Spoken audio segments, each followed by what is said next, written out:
Mama. Halo adik-adik, kembali lagi bersama dengan Kak Ali dan Kak Pesra. Nah adik-adik, kakak harap kalian semua dalam keadaan sehat, bersemangat dan bersukacita. Nah kita akan memuji memuliakan Tuhan. Kita angkat satu lagu pujian yang berjudul Kasih Yesus Tidak Berubah.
Apa kabar?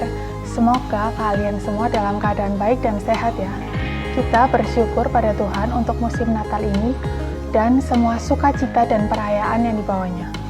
Dan terlebih lagi kita bersyukur karena Tuhan yang bisa melakukan apa saja, memilih untuk mengutus anaknya yang tunggal untuk menjadi juru selamat kita. Itulah kebenaran yang Tuhan ingin kita ketahui dan menjadi sumber kekuatan dan sukacita dalam kehidupan kita semua. Kisah yang akan kita pelajari hari ini adalah tentang apa yang terjadi tepat sebelum kisah Natal. Bahkan, kisah ini terjadi pada waktu yang hampir bersamaan dengan kisah Natal. Ini tentang kelahiran bayi yang berbeda, yang memiliki peran yang sangat penting dalam memperkenalkan Tuhan Yesus kepada dunia. Kita dapat menemukan cerita ini di dalam Alkitab, dalam kitab Lukas, yaitu tentang seorang laki-laki yang bernama Zakaria dan istrinya yang bernama Elisabet. Zakaria dan Elisabet tinggal di pegunungan Yudea, dan keduanya berasal dari garis keluarga imam. Keduanya benar-benar mengasihi dan melayani Tuhan. Sayangnya, selama bertahun-tahun, Zakaria dan Elisabet tidak dapat memiliki anak. Suatu hari, kelompok imam Zakaria sedang bertugas di Bait Allah. Zakaria telah dipilih untuk masuk ke dalam bait suci untuk membakar ukupan di hadapan Tuhan. Ini adalah kehormatan yang luar biasa. Tiba saatnya Zakaria masuk ke dalam, dan yang lainnya berkumpul untuk berdoa di luar. Dengan hati-hati, Zakaria membakar ukupan di atas mezbah. Aromanya memenuhi udara, dan kemudian Zakaria melihat pemandangan yang menakjubkan. Seorang malaikat muncul di hadapannya, dan malaikat itu mengatakan sesuatu. Mari kita baca Alkitab kita pada Lukas 1 ayat 13-15. Tetapi malaikat itu berkata kepadanya, "Jangan takut, hai Zakaria, sebab doamu telah dikabulkan, dan Elisabet istrimu akan melahirkan seorang anak laki-laki bagimu. Dan haruslah engkau menamai dia Yohanes. Engkau akan bersukacita dan bergembira, bahkan banyak orang akan bersukacita atas kelahirannya itu. Sebab ia akan besar di hadapan Tuhan, dan ia tidak akan minum anggur atau minuman keras, dan ia akan penuh dengan Roh Kudus mulai dari rahim ibunya."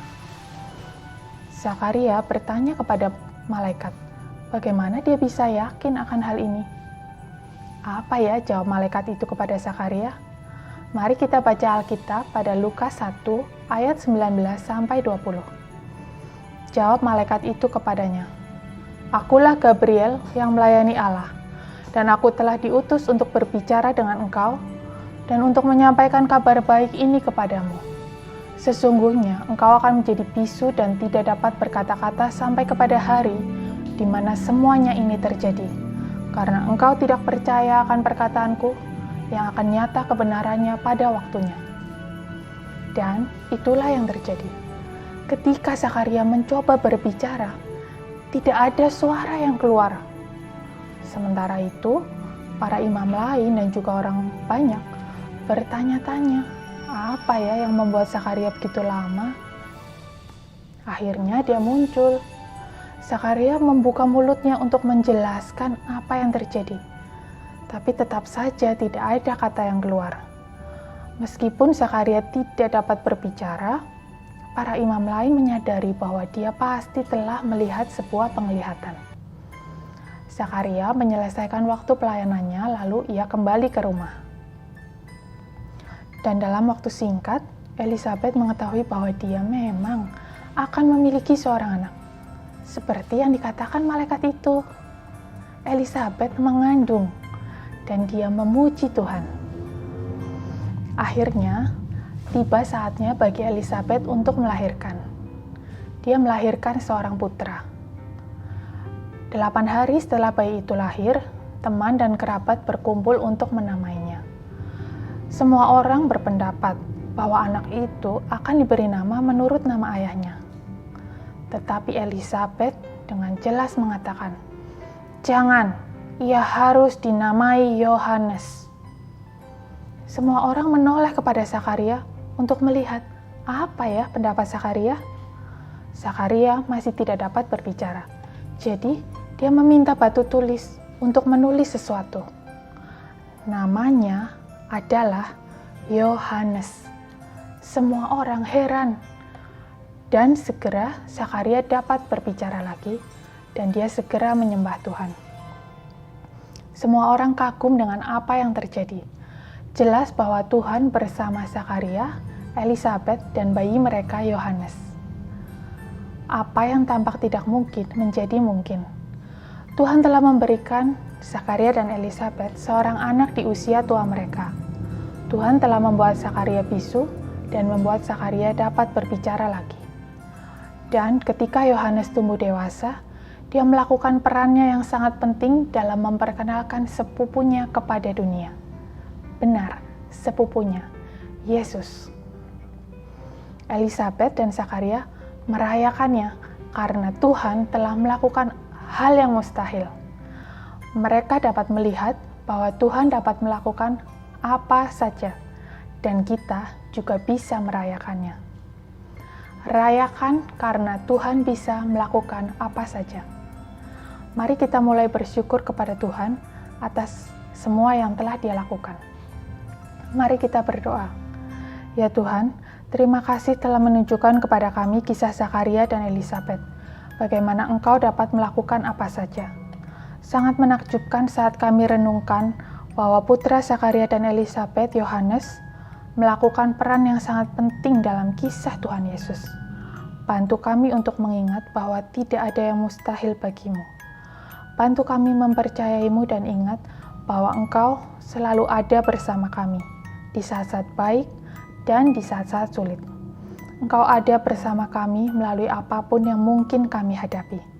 Kami mengasihimu dan kami mendoakan hal-hal ini dalam nama Tuhan Yesus. Amin. Anak-anak, pada hari Natal kita merayakan Yesus, anugerah terbesar Tuhan.